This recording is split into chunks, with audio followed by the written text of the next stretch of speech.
ഏവർക്കും പുതിയൊരു അധ്യായത്തിലേക്ക് ഹാർദവമായ സ്വാഗതം.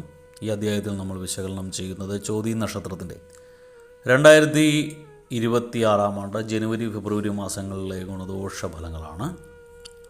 ചോതി നക്ഷത്രക്കാർക്ക് ഈ 2026 ഗുണദോഷ സമ്മിശ്രമായിട്ട് നൽകുന്നു. എന്നാൽ വളരെയേറെ പ്രതീക്ഷയും നൽകുന്ന ഒരു സമയമാണ്. നിങ്ങൾക്ക് ബുധ ശുക്ര യോഗത്താൽ ശത്രുശൈലിയൊക്കെ കുറഞ്ഞിരിക്കുന്ന സമയമാണ്. അതുപോലെ തന്നെ ജോലിഭാരം നവീകരിച്ചിരിക്കുന്ന സമയമാണ്. അതിനാൽ കുടുംബകാര്യങ്ങളൊക്കെ നിങ്ങൾക്ക് ശ്രദ്ധിക്കാൻ കഴിയാതെ വരുന്ന സമയമാണ്. നിങ്ങളുടെ ജോലി മേഖല അല്ലെങ്കിൽ ബിസിനസ് മേഖല ഒന്ന് ഡെവലപ്പ് ആവും. എന്നാൽ ജോലിഭാരം അതനുസരിച്ച് കൂടും. വിദ്യാർത്ഥികൾക്ക് ഗുണകര സമയമാണ്. ഉദ്യോഗാർത്ഥികൾക്കും ഗുണകരമായ സമയമാണ്. പരീക്ഷയിലൊക്കെ വിജയിക്കാൻ സാധിക്കും. അന്യനാട്ടിൽ കഴിയുന്നവർക്ക് നാട്ടിൽ തിരിച്ചെത്താൻ സാധിക്കുന്നൊരു സമയം കൂടിയാണ് ജനുവരി ഫെബ്രുവരി മാസം. നിങ്ങൾ ചിലരൊക്കെ കൃഷിഭൂമി സ്വന്തമാക്കാനുള്ള യോഗം കാണുന്നുണ്ട്. എടുത്തു പറയേണ്ടത് സാമ്പത്തിക ഇടപാടുകളൊക്കെ ഒന്ന് സൂക്ഷിക്കുന്നത് നല്ലതാണ്. അതിലൊക്കെ പിഴവുകൾ വരാതെ നോക്കേണ്ട സമയമാണ്. മാതാവിൽ നിന്നും സഹായം കൂടുതലായിട്ട് ലഭിക്കുന്ന സമയമാണ് ഈ ജനുവരി ഫെബ്രുവരി മാസം. നിങ്ങളുടെ തൊഴിലിലൊക്കെ അഭിവൃദ്ധി ഉണ്ടാവുമെങ്കിലും അധ്വാന ഭാരം കൂടിയിരിക്കുന്ന സമയം കൂടിയാണ്. നിങ്ങൾ ഉറ്റ സുഹൃത്തുക്കളുമായിട്ടൊക്കെ അകലേണ്ട സാഹചര്യം പൊതുവെ കാണുന്നുണ്ട്.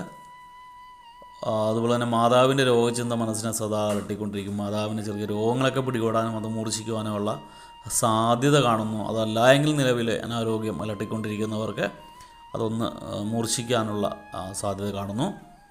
നിങ്ങൾ കുടുംബകാര്യങ്ങളിലൊക്കെ കൂടുതൽ ശ്രദ്ധിക്കേണ്ടതായിട്ടൊക്കെ വരും. എല്ലാ കാര്യങ്ങളും നിങ്ങളുടെ ഒരു പ്രസൻസ് ആവശ്യമായിട്ട് വരും. നിങ്ങൾ അനാവശ്യ കലഹത്തിൽ ചെന്ന് ചാടാതിരിക്കാനായിട്ട് പ്രത്യേകം ശ്രദ്ധിക്കേണ്ടതാണ്. ദീർഘനാളായിട്ട് മനസ്സിൽ കുറച്ച് തെറ്റിദ്ധാരണകളൊക്കെ നിങ്ങൾ കൊണ്ടു നടന്നിട്ടുണ്ടായിരിക്കാം. ആ മിഥ്യാധാരണകളൊക്കെ കഴമ്പില്ലാത്തതാണെന്ന് മനസ്സിലാക്കി പ്രവർത്തിക്കുന്നൊരു സമയം കൂടിയാണ് ഈ ജനുവരി ഫെബ്രുവരി മാസം. വിദ്യാർത്ഥികൾക്കൊക്കെ കാലം വളരെ നല്ലതായിട്ടാണ് കാണുന്നത്. മത്സര പരീക്ഷയിലൊക്കെ വിജയിക്കാൻ സാധിക്കും.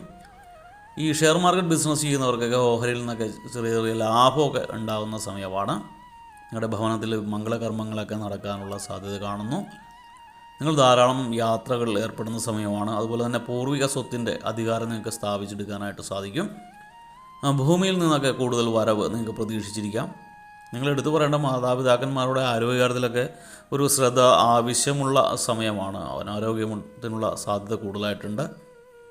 നിങ്ങൾ സന്താനങ്ങളുടെ ഉന്നമനത്തിന് വേണ്ടി പുതിയ തീരുമാനങ്ങളൊക്കെ കൈക്കൊള്ളുന്ന ഒരു സമയം കൂടിയാണ് ഈ ജനുവരി ഫെബ്രുവരി മാസം.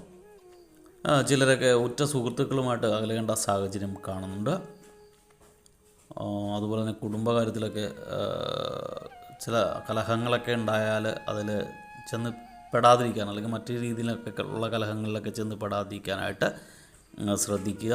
അതിൽ നിന്നൊക്കെ യുക്തിപൂർവ്വം പിന്മാറുക. നിങ്ങൾക്ക് എതിർപ്പുകളൊക്കെ ധാരാളം ഉണ്ടെങ്കിലും അതിനൊക്കെ വിജയിക്കാൻ അല്ലെങ്കിൽ വിജയകരമായി നേരിടാൻ പറ്റുന്ന സമയം കൂടിയാണ്. നിങ്ങൾക്ക് വാഹന യോഗമൊക്കെ കാണുന്നുണ്ട്. അതുപോലെ കർഷകർക്ക് മികച്ച ലാഭം കണ്ടെത്താൻ പറ്റുന്ന സമയമാണ്. പ്രവർത്തന മേഖലയിലൊക്കെ കാലോചിതമായിട്ടുള്ള മാറ്റങ്ങളൊക്കെ വരുത്തിയെടുക്കാൻ സാധിക്കും. നിങ്ങൾ ദൂരയാത്രകളൊക്കെ ചെയ്യേണ്ടതായിട്ടൊക്കെ വരുന്ന സമയം കൂടിയാണ് ഈ ജനുവരി ഫെബ്രുവരി മാസം. ഏറ്റെടുത്ത ദൗത്യങ്ങളൊക്കെ പൂർണ്ണയിലെത്തിക്കാനായിട്ട് നന്നായിട്ട് പ്രയാസപ്പെടേണ്ടി കൂടി വരും. നിങ്ങൾക്ക് നന്നായി ഹാർഡ് വർക്ക് ചെയ്യേണ്ടതായിട്ട് വരും. പെട്ടെന്നൊന്നും നിങ്ങൾക്ക് അച്ചീവ് ചെയ്യാൻ ഒരു കാര്യവും സാധിക്കില്ല. പക്ഷേ നന്നായിട്ട് ചെയ്താൽ തീർച്ചയായിട്ടും അതിന് വിജയിക്കാൻ പറ്റും. എന്താ പറയുക, 10 രൂപ മുടക്കേണ്ടടുത്ത് 100 രൂപ മുടക്കേണ്ടതായിട്ട് വരും. അല്ലെങ്കിൽ 1 രൂപയുടെ പണിയെടുക്കേണ്ട സമയത്ത് 1000 രൂപയുടെ പണിയെടുക്കേണ്ടതായിട്ട് വരും. പക്ഷേ റിസൾട്ട് അവസാനം ഉണ്ടാവും. നിങ്ങൾക്ക് സന്താനങ്ങൾക്ക് അന്യദേശത്ത് തൊഴിൽ യോഗം കാണുന്നുണ്ട്. അതുകൊണ്ട് ഈ വിദേശത്തൊക്കെ തൊഴിൽ അന്വേഷിച്ചിരിക്കുന്ന സന്താനങ്ങൾക്കൊക്കെ ഗുണകരമായ സമയമാണ്. നിങ്ങൾ തീർച്ചയായിട്ടും ഗുണഫലങ്ങളുടെ മാറ്റി വർദ്ധിക്കാനും ദോഷഫലങ്ങളുടെ കാഠിന്യം കുറയ്ക്കാനുമായിട്ട് പ്രത്യേകിച്ച് മാതാപിതാക്കന്മാരുടെ ആരോഗ്യകാര്യങ്ങളിലൊക്കെ ഒരു നീക്കുപോക്കുണ്ടാക്കാനായിട്ട് ധന്വന്തരി ക്ഷേത്രത്തിൽ വ്യാഴാഴ്ച ദിവസം പാനകം വഴിപാട് നടത്തുക. അല്ലെങ്കിൽ ശനിയാഴ്ച ദിവസവും തിങ്കളാഴ്ച ദിവസമൊക്കെ ശിവക്ഷേത്രത്തിൽ മൃത്യുഞ്ജയ പുഷ്പാഞ്ജലി, മൃത്യുഞ്ജയ ഹോമം എന്നിവ മാതാപിതാക്കന്മാരുടെ പേരിൽ നടത്തുക. പൊതുവെ നിങ്ങൾ സാധാരണ രീതിയിൽ ജീവിക്കുന്ന ആൾക്കാർക്ക് ഞാൻ പൊതുവായ ഫലമാണ് പറയുന്നത്. അതുകൊണ്ട് തന്നെ ഇതിൽ ഓരോ പ്രശ്നങ്ങളുള്ളവർക്ക് ഓരോന്ന് പ്രത്യേകം ഞാൻ പറയുന്നതാണ്. എല്ലാവരുടെയും മാതാപിതാക്കന്മാർക്ക് അസുഖം ഉണ്ടാവും എന്നല്ല.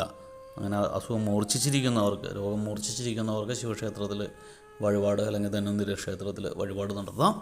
സാധാരണ രീതിയിൽ പോകുന്നവരാണ്, വിഘ്നങ്ങൾ ചില കാര്യങ്ങളിലൊക്കെ ഉള്ളവരാണെങ്കിൽ വെള്ളിയാഴ്ച ദിവസങ്ങളിൽ വിഘ്നേശ്വര ഭഗവാന്റെ പ്രീതി നേടിയെടുക്കുന്നത് ഗുണകരമായിരിക്കും. കറുകപ്പുല്ല് നിവേദിക്കുക, അഷ്ടദ്രവ്യ ഗണപതി ഹോമം നടത്തുക. ഗണപതി ഹോമം സാധാരണ നടത്തുക. നാളികേരം കൊണ്ട് തുലാഭാരം നടത്തുക ഒക്കെ ചെയ്യുന്നത് ഗുണകരമാണ് ഭഗവാന്. അതുപോലെ തന്നെ വ്യാഴാഴ്ച ദിവസങ്ങളിൽ ഭവനത്തിലാണെങ്കിലും ക്ഷേത്രത്തിൽ പോയിട്ടാണെങ്കിലും വിഷ്ണു സഹസ്രനാമ മന്ത്രാർച്ചന നടത്തുക, വീട്ടിലാണെങ്കിൽ വിഷ്ണു സഹസ്രനാമ പാരായണം നടത്തുക ഒക്കെ ചെയ്യുന്നത് ഗുണകരമാണ്. ഇങ്ങനെയൊക്കെ ചെയ്തു കഴിഞ്ഞാൽ ഗുണഫലങ്ങളുടെ മാറ്റു വർദ്ധിക്കാനും ഒപ്പം ദോഷഫലങ്ങളുടെ കാഠിന്യം കുറയ്ക്കാനുമായിട്ട് സാധിക്കും. എല്ലാവർക്കും ഭഗവാന്റെ കാരണത്താൽ എല്ലാ നല്ല സമയവും എല്ലാ ഗുണാനുഭവങ്ങളും കിട്ടട്ടെ എന്ന് പ്രാർത്ഥിച്ചുകൊണ്ട് നിർത്തുന്നു. വീഡിയോ ഇഷ്ടപ്പെട്ടാൽ ലൈക്ക് ചെയ്യുക. തുടർന്നുള്ള മാസങ്ങളിലെ വീഡിയോ കൃത്യമായി ലഭിക്കുന്നതിനായിട്ട് ചാനൽ സബ്സ്ക്രൈബ് ചെയ്തിട്ടില്ല എങ്കിൽ സബ്സ്ക്രൈബ് ചെയ്യുക. ഒരിക്കൽ കൂടി നന്ദി പറഞ്ഞുകൊണ്ട് നിർത്തുന്നു. നന്ദി, നമസ്കാരം.